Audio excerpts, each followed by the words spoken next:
Olá, meus irmãos, vamos a mais um estudo de Mateus.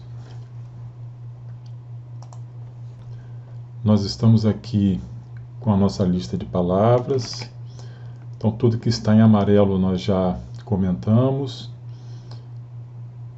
Nossos últimos temas, nós falamos sobre Maria, que representa a emoção, nós falamos sobre José, que representa a razão. A emoção está comprometida para casar com a razão, porque o amor, a intuição, o bem é o destino de todos nós, mas antes de se unirem, precisou se achar grávida do Espírito Santo. Então, nós já fizemos esse contexto, porque nós só vamos acatar o amor, só vamos acatar o bem, só vamos acatar a intuição da renúncia, do chamamento para o nosso testemunho, se a nossa intenção de santificação, nossa intenção de amar for maior do que receber do mundo o atendimento às nossas expectativas. Bem, isso foi o último tema que nós tratamos e hoje nós queremos introduzir, ainda mantendo o conceito de que José é a razão, Maria é a emoção. Eles estavam para se casar, mas nós sabemos que Maria encontrou-se grávida do Espírito Santo. Então, comumente, a nossa razão, que é José, ela é uma razão materialista, ela é uma razão fundamentada no egoísmo, no orgulho, nos melindres, na vaidade e no interesse pessoal. E o sentimento associado a este tipo de pensamento é um sentimento que traz muita dificuldade, ou seja, toda a injustiça causada hoje na humanidade, esse poder, né, a soberania de domínio, de acúmulos na mão de poucos, isso tudo tem a ver com a junção de um pensamento, um desejo, uma vontade materialista, capitalista, de domínio, de poder, e que é atrelado a emoções desprivilegiadas do amor, do amparo, do afeto, da compaixão. Então, nesse caso, quando Cristo nasce em nós, para que nós consigamos caminhar para um estado emocional que nos permita unir razão e emoção, mas que caminha para a fraternidade, nesse momento nós precisamos já ter atingido um sentimento de justiça com a razão. Se a nossa razão, se o nosso pensamento, se o nosso discernimento, se a nossa vontade, se o nosso desejo não for de bondade, não for de justiça, nós ainda continuaremos fazendo mais mal do que bem, sendo especialmente bons para aqueles que nos interessam, para aqueles que convivem conosco, e então nós protegemos os nossos e desprotegemos aqueles a quem não temos um interesse diretamente, né? Então, a esse sentido de ser justo, nós precisamos fazer um estudo do que significa a justiça para a cultura judaica. Nós vamos aqui no nosso software Logos, né? Nós temos aqui as nossas Bíblias e nós temos aqui os nossos apontamentos. Então, no livro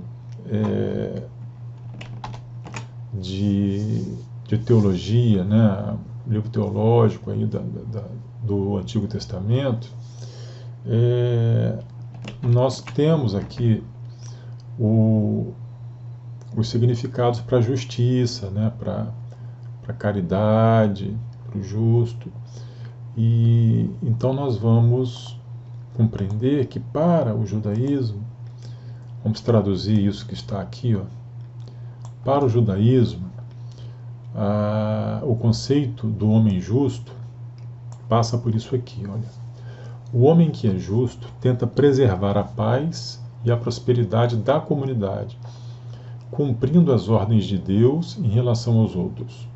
No sentido supremo, o homem justo, que é chamado de tzadik, é aquele que serve a Deus. Especificamente ele, como Jó é o exemplo de um homem justo, não o único, mas um dos, entrega aos pobres e órfãos, ajuda os cegos pelo caminho, sustenta os fracos e é um pai, ou seja, é um provedor para os pobres. Esta era a roupa justa da vida de Jó. Devolver o casaco prometido do pobre homem antes do pôr do sol, para que sirva como sua roupa de noite, é a justiça, sendo o propósito nesse caso o conforto do homem. Mas a justiça consistia em obediência à lei de Deus e conformidade com a natureza de Deus, tendo misericórdia dos necessitados e dos desamparados.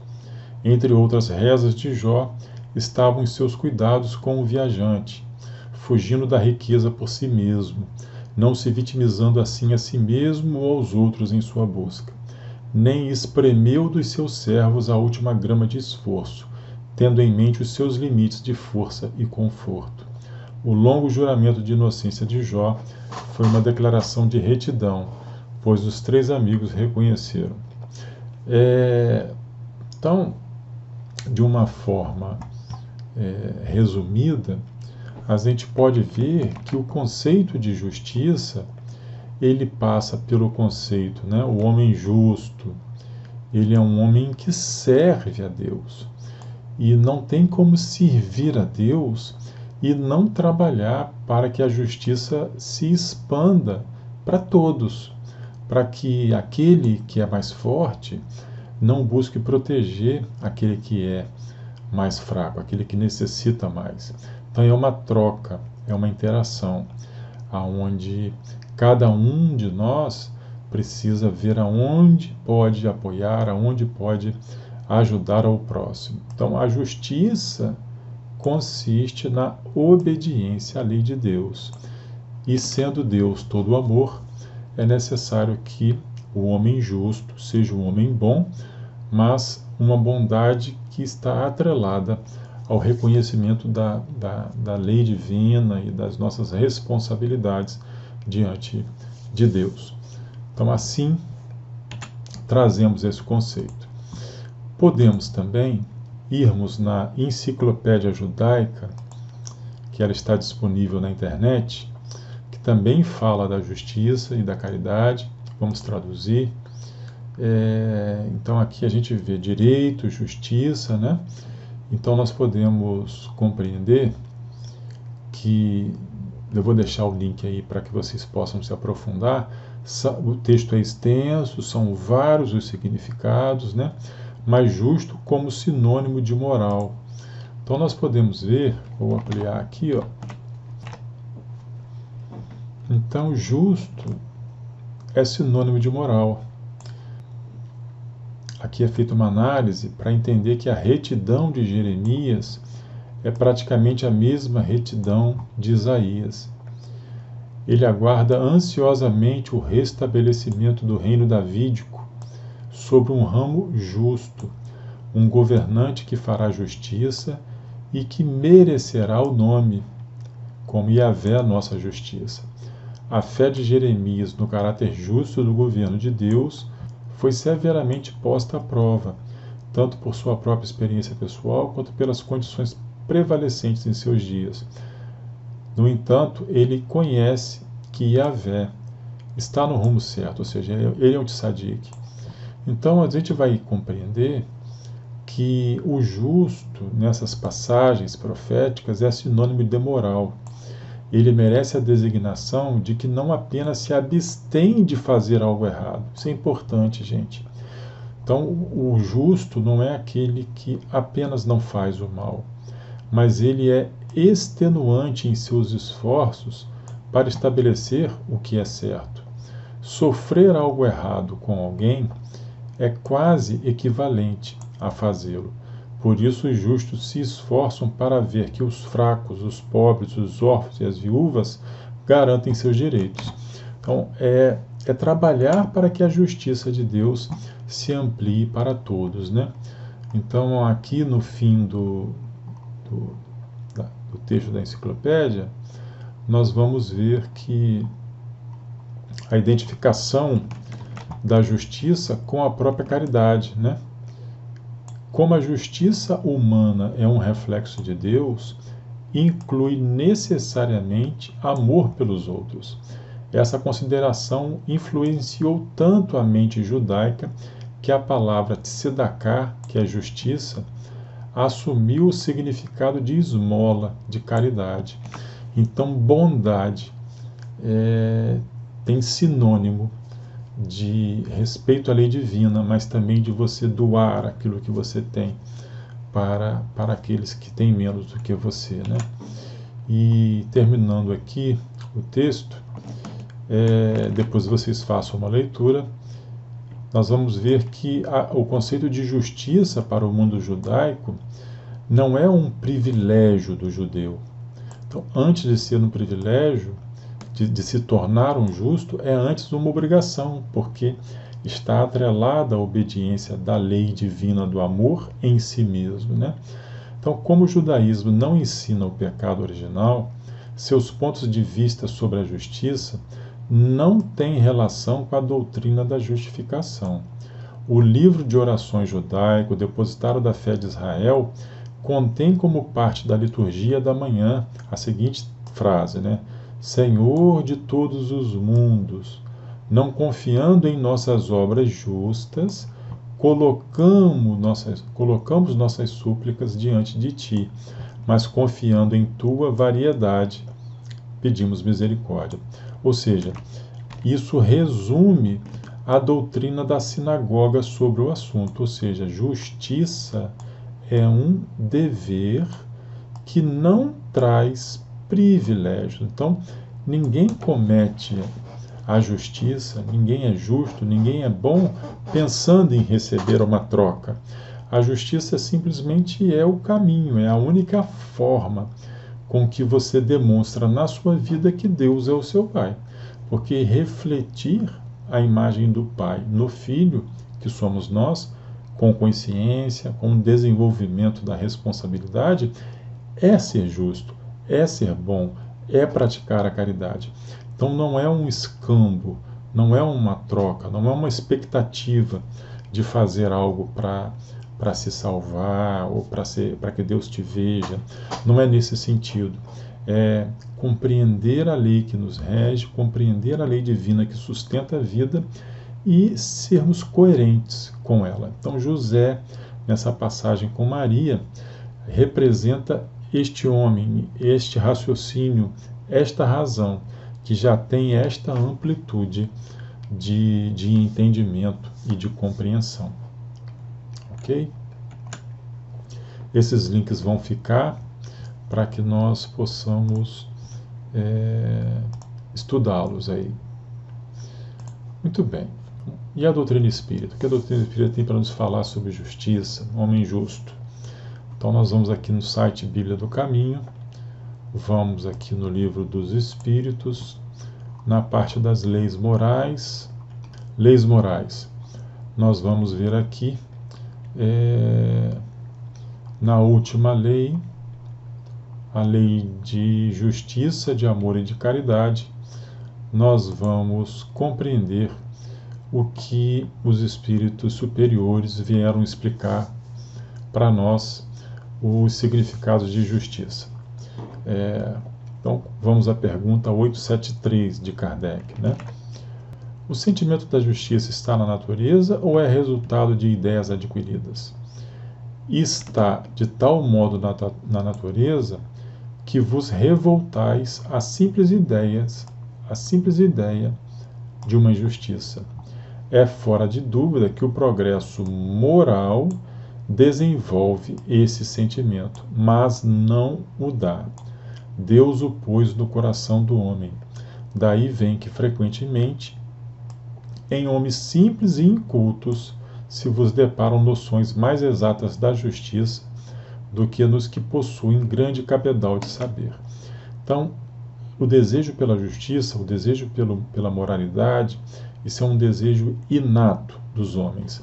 E, lógico, que nós podemos desenvolvê-lo à luz do entendimento, à luz do estudo, à luz da compreensão, inclusive das leis divinas, e é isso que nós estamos tentando fazer com esse nosso pequeno bate-papo em que temos estudado o Evangelho de Mateus.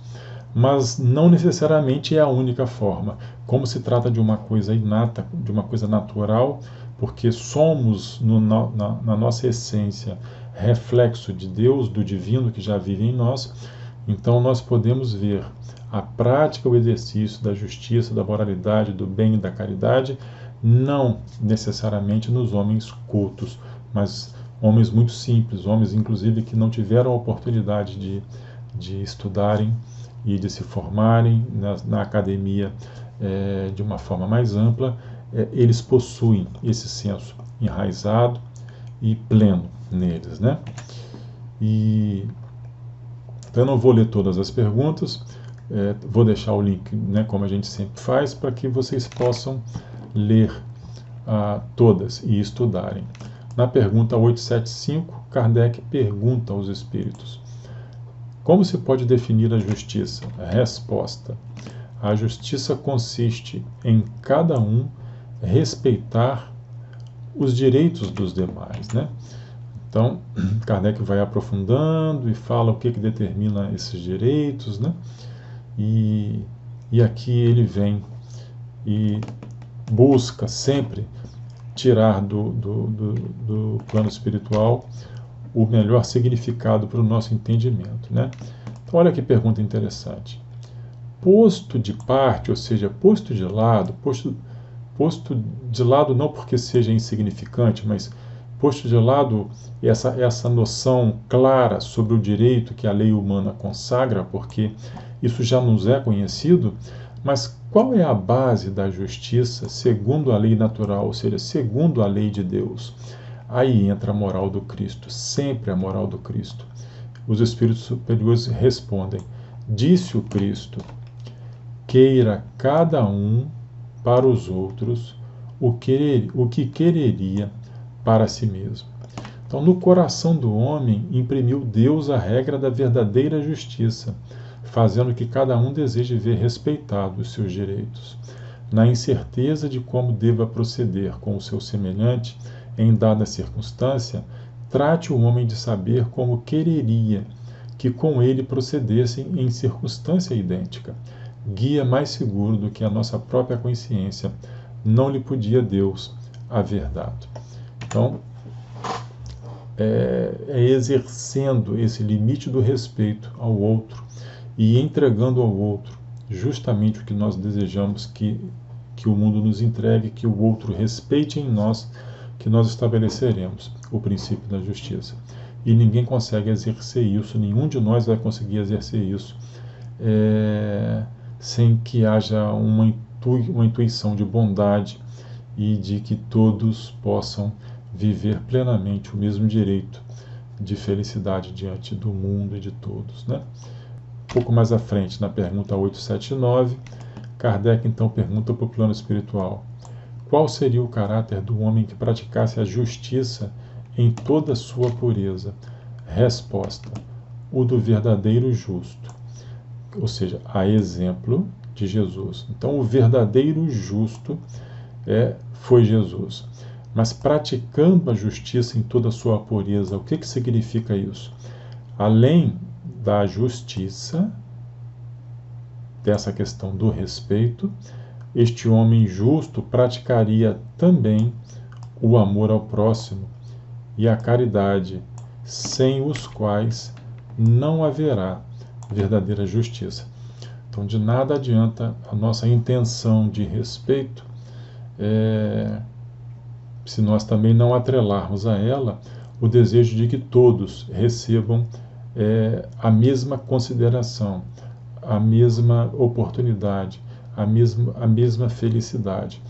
Então, o homem justo é aquele que pratica o respeito, pratica a justiça, mas aonde socialmente ele vê uma desigualdade, ele age incansavelmente, distribuindo de si mesmo, dando de si mesmo, para que essa justiça, através da caridade, do amor e do nivelamento das oportunidades para todos os filhos de Deus, seja alcançado no mundo, né? Então esse é o que os Espíritos têm revelados para todos nós, né? Tanto é assim que no livro, tem um livro do Kardec, que é Viagem Espírita de 1862, Kardec ele percorre a França, mais de 20 cidades. Então aí está o roteiro. Então ele percorreu essas cidades, fazendo discursos, palestras e apresentando os princípios doutrinários do Espiritismo, da doutrina espírita, para essas pessoas.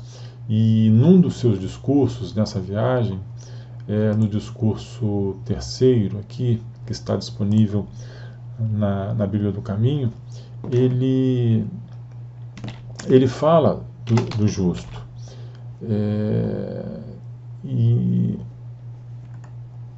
E que é o que nós queremos trazer para nós, né? Então, Kardec percorre as cidades, levando as orientações do plano espiritual, e ele chega então e conclama os espíritas nas suas viagens.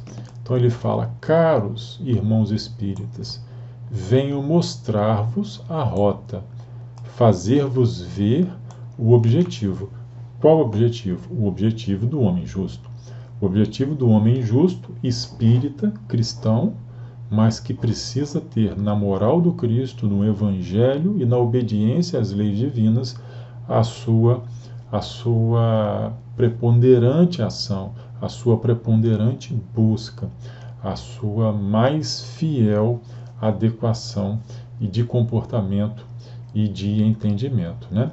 Então ele vai e continua o discurso do Kardec. Olha: possam minhas palavras, por mais fracas que sejam, permitir que compreendais a sua grandeza, mas outros virão depois de mim, que vô-la mostrarão também, e cuja voz, mais poderosa que a minha, terá para as nações o estrondo retumbante da trombeta.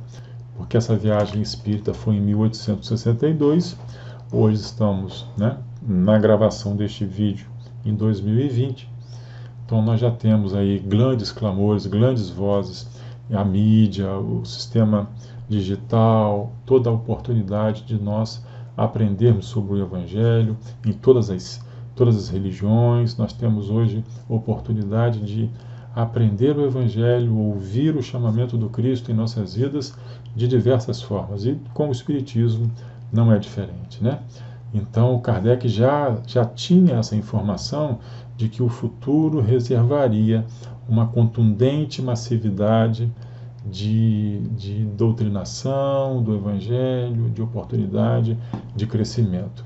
E ele continua: sim, meus irmãos, espíritos, mensageiros de Deus para estabelecer o seu reino na terra, logo surgirão entre vós e os conhecereis por sua sabedoria e pela autoridade de sua linguagem. À sua voz, os incrédulos e os ímpios serão tomados de admiração e de estupor, e curvarão a cabeça, pois não ousarão tratá-los de loucos. Meus irmãos, não vos posso revelar ainda tudo quanto vos prepara o futuro, mas aproxima-se o tempo em que todos os mistérios serão desvendados, para confundir os maus e glorificar os justos. Glorificar no sentido de que o amor, a bondade, o comportamento ético, justo, caridoso, fiel à lei divina é o que vai prevalecer como honra, como reconhecimento do melhor comportamento, da melhor entrega que os indivíduos possam fazer para a sociedade como um todo, né? E ele faz então uma conclamação: enquanto ainda é tempo, ou seja, ele está falando de um momento de transição, ele está falando que nós estamos passando pelos nossos momentos de aferição. Então, enquanto ainda é tempo, tomemos uma decisão, ouçamos o chamamento divino, façamos o nosso José ser bom, ético, caridoso, obediente, e a nossa intuição, o nosso coração, que já se sente atraído por esse Cristo, já se sente atraído pela essa proposta do Evangelho, que a nossa razão possa de fato confirmar, como Saulo que diz para o Cristo, né, o que queres que eu faça? Que nós sejamos, pela humildade, pela adesão ao projeto, entregando cada vez mais serviços do bem e do amor para a construção de uma sociedade mais justa. Né? Então é isso que Kardec está dizendo. Veja, em 1862, gente. Revesti-vos, pois, da túnica branca, sufocai todas as discórdias, pois que as discórdias pertencem ao reino do mal, que vai ter fim. Ou seja, se nós queremos aproveitar bem o tempo, nós temos que nos revestir da túnica branca, a túnica da paz, ou seja, o desejo da bondade e da justiça, para sufocando as discórdias, porque todo o mal do mundo vai ter fim. Que vos possais confundir todos numa mesma família e vos dar do fundo do coração e sem pensamento premeditado o nome de irmãos. Então, pessoal, Kardec já com a revelação espírita, na consciência, na codificação, ele já sabia, ele já tinha nele a plena certeza de que nós estamos vivendo dias de aferição e que cada vez mais a espiritualidade vai se aproximando, o testemunho vai precisar se aproximar de cada um de nós, na diversidade das frentes teológicas que nós hoje temos, inclusive não cristãs, ou seja, o momento de regeneração, o momento de aferição é para todo o planeta e não apenas para um ou outro grupo social. Então, como que nós podemos entregar a nossa fraternidade? Precisamos reconhecer em todos como nossos irmãos. Não necessariamente que eles sejam iguais a nós, mas que nós respeitemos o direito de todos de praticarem e enxergarem a vida com o seu ponto de vista, e que nós possamos, mesmo que nós não concordemos com todos, mas que nós atinjamos a necessidade e a coragem, a entrega da caridade para todos, né? Para todos. Nós temos um livro do espírito Miramês, o médium é o João Nunes Maia, só que esse livro está esgotado. O livro se chama Cristos, mas o PDF eu acho que está disponível em algum local aí na internet. Então nós vamos fazer uso aqui deste livro, deixamos aí a indicação para que vocês possam procurar. E esse livro, ele na verdade é um apanhado de sinônimos crísticos, né? Então o Cristo Sol, o Cristo Luz, o Cristo Caridade são adesões, são particularidades que a personalidade crística precisa trazer para cada um de nós, né? E aqui embaixo, no capítulo 25 deste livro, nós temos o Cristo Justiça, que é isso que nós queremos ler aqui para nós, né? Então vamos lá, vamos compreender o que o Espírito Miramês trouxe para nós a respeito do Cristo Justiça, né? Ele está usando 2 Coríntios, carta de Paulo, 2 Coríntios, capítulo 3, versículo 9. Porque se o ministério da condenação foi glorioso, muito mais excederá em glória o ministério da justiça. Então vamos ler. Nos caminhos do Espírito não existe injustiça, pois somente recebemos o que nos compete na ordem da justiça. É de competência da lei de Deus entregar a cada um ou a cada coisa o que melhor lhes convém. No reino dos homens não há sofrimento sem a causa que o provocou, e com isso a inocência desaparece no dicionário da alma, o que nos encoraja mais nas lutas de cada dia. O justo fica mais confiante na sua conduta, pois ela garante a sua paz. E o perverso será levado a se cuidar mais, porque todas as tempestades que provocar sobre os outros transformar-se-ão em furacões que o perseguem, justificando sua criação. Então, o Cristo Justiça faz temer quem não respeita a lei e dá tranquilidade aos ordeiros. Não podemos dizer que erramos porque não sabemos o que é certo. A nossa consciência nos mostra. Gente, a consciência é o nosso juiz. Sempre a nossa consciência vai dizer para nós intimamente o que é certo, o que é errado. Nós temos plena condição de fazer isso em silêncio e de aferir a nós mesmos, lógico, usando o conhecimento da lei de Deus através do nosso Cristo. Então, a nossa consciência nos mostra em letras de luz todas as leis de Deus. Prova disso é que escondemos as faltas que cometemos. Quem nunca fez isso? Ninguém gosta de mostrar os equívocos. Então, nós escondemos as faltas que cometemos como uma criança que, quando pratica um mal feito, procura ocultar o mal feito dos pais. Quem julga nossos feitos é um juiz implacável que se chama consciência. É a nossa intimidade, é o quanto nós sabemos que estamos equivocados que será o nosso julgamento. Ninguém ilude a lei do Senhor. Basta dizer que Deus está em toda parte, por meios que às vezes desconhecemos e que Ele, como mestre de todos nós, não irá aprovar que façamos distúrbios na harmonia da vida, ficando impunes das consequências geradas da maldade e do orgulho. Aqui entra o processo da justiça. A glória da justiça é muito grande, pois ela carrega consigo o germe do amor e o perfume da fraternidade. Já estudamos isso. Para ser justo, é preciso amar, é preciso ser fraterno, é preciso ver no outro o irmão. Para ver no outro um irmão, é preciso ver nele o mesmo Pai, e para ver nele o mesmo Pai, é preciso respeitá-lo como ser divino que ele é, mesmo que ele esteja equivocado. Corrigimos os equívocos, mas usando de justiça, de amor e de fraternidade. Ou seja, corrigimos a atitude, mas não perdemos o ser, porque ele é Filho de Deus, como nós somos. A justiça é, por excelência, um ambiente divino,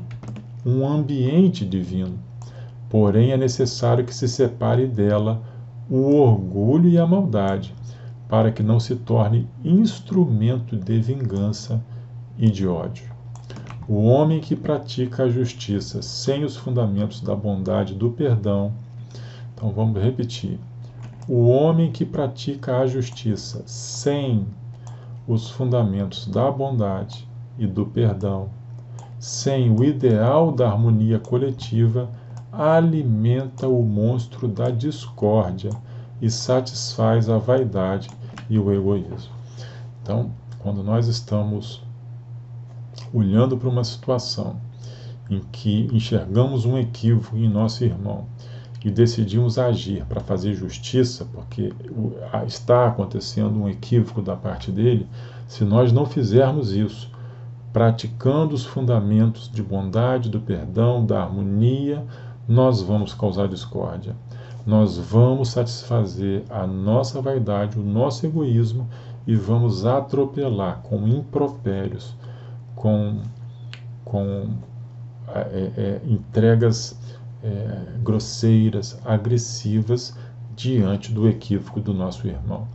Então, o Cristo Justiça, que precisa vigorar na consciência dos cristãos, faz lembrar o cristianismo primitivo no seio do colégio apostolar, onde tudo era de todos, na maior harmonia, sem faltar nada, nem desperdiçar o pouco que sobrava.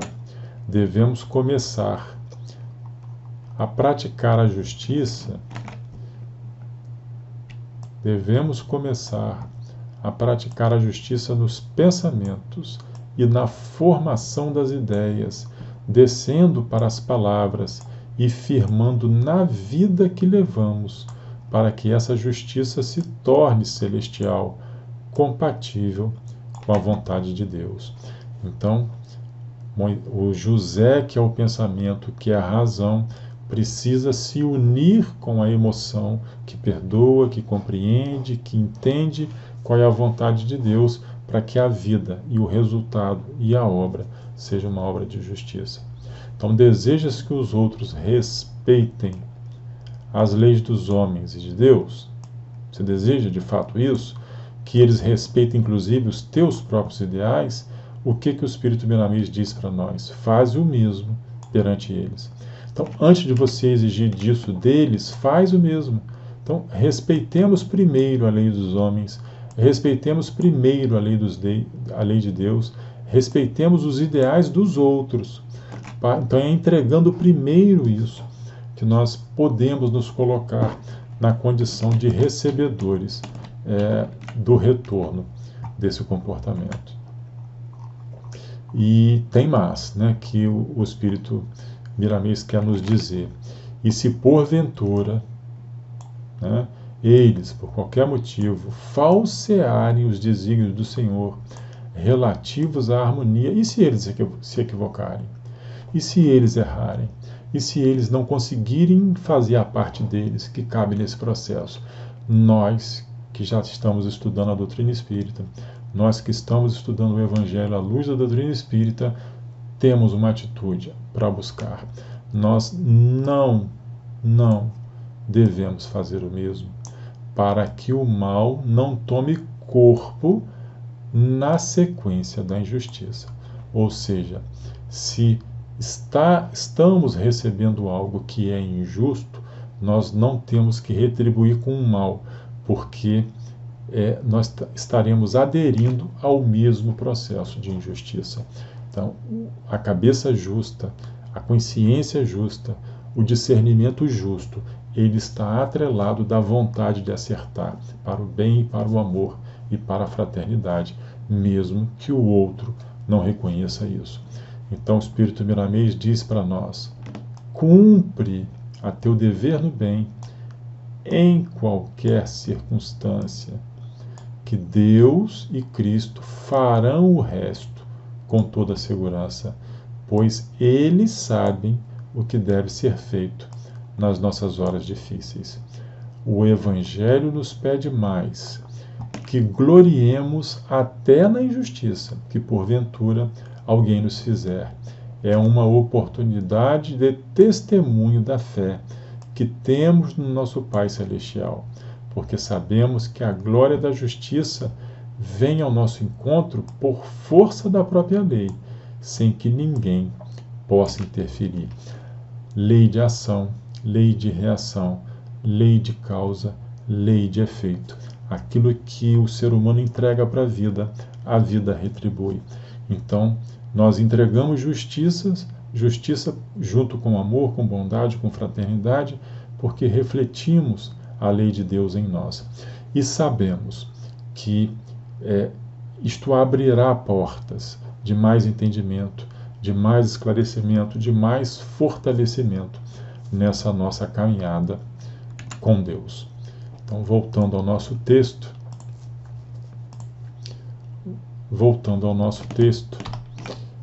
é preciso que, no momento do chamamento da emoção, José precisa, ainda que Maria não seja plenamente um sentimento ainda totalmente atrelado ao processo do amor, porque nós ainda somos seres equivocados, mas a nossa razão precisa dizer para nós que nós precisamos perseverar.